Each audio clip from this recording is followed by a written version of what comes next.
The Yahrtzeit, the anniversary of the death of Aharon HaKohen, was marked on Shabbat Rosh Chodesh Av. Aharon was the elder brother of Moshe Rabbeinu, and he was chosen by Hashem to be the first Cohen Gadol, leading the holy service in the holy temple. Elazar and Itamar, Aharon's sons, served as Kohanim along with their father.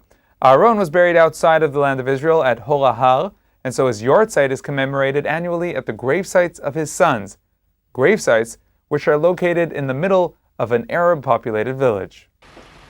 The Shomron district soldiers are worried about the phenomenon of Jews that infiltrate, sometimes risking their lives, to Arab-occupied cities like Shechem, with one goal: ascending to the gravesites of our sages located there.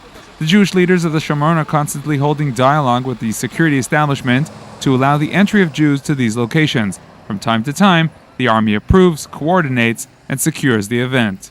A day before the Yahrtzeit, the day of passing of Aharon HaKohen, the security forces allowed Jews to enter the village of Awarta, where Aharon's sons, Elazar and Itamar, are buried, together with the Shivim Hazkenim, the 70 sages from the time of Moshe Rabbeinu.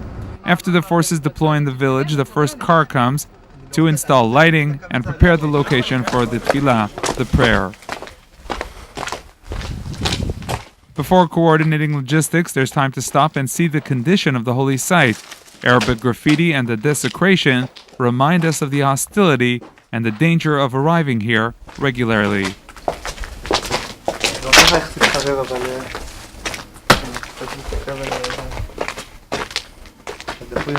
Jews made sure to add their own graffiti. "Here is Elazar's grave," was written on the stone.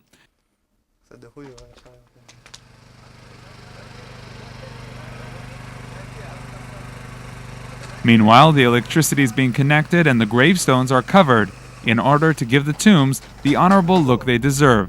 The fact that Jews are arriving and ascending to these holy sites is positive. However, organizers remind us that it's not normal to need such complex protection and defense to reach a holy site. We're used to driving in these areas like we drive through every place in Israel. The way things are now make things difficult.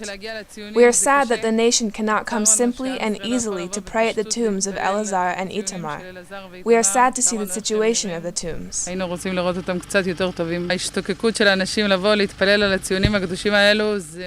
The yearning of people to come and pray here fills us with light and happiness, but we want it to be open, that the whole nation will be able to come with no limitations. Places of holiness, places of the righteous, are not places for protection. They protect us. We have Hashem, blessed be He, who gave us these righteous. We don't have to fear anything else. The first tomb is ready, and the team hops over to the second site, the tomb of Itamar HaKohen.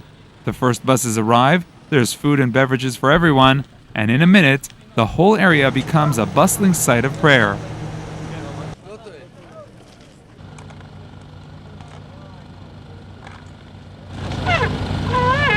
אנחנו משתדלים להיות במשא ומתן די קבוע עם הצבא על המקומות האלה כמו כאן.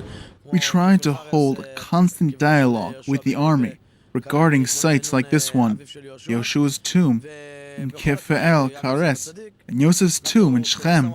We negotiate entries to these sites. על המקומות האלה יש לנו בעיקרון אישור די פורמלי על כל פעם שאנחנו מבקשים. The nation of Israel comes. Hasidim, Litvaks, Ashkenazim, Sephardim, Yemenites, also the national religious. גם קצת מגיעים לפה מכל הכיוונים וכל המינים.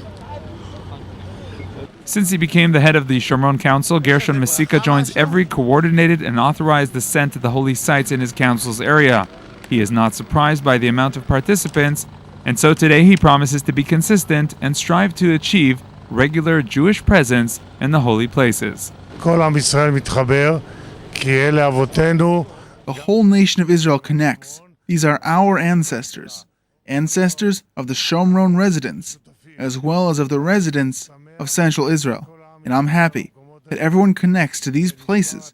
The whole nation is one united entity.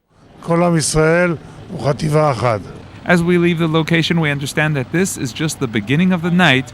Another group of Jews is on the way to the village of Awarta.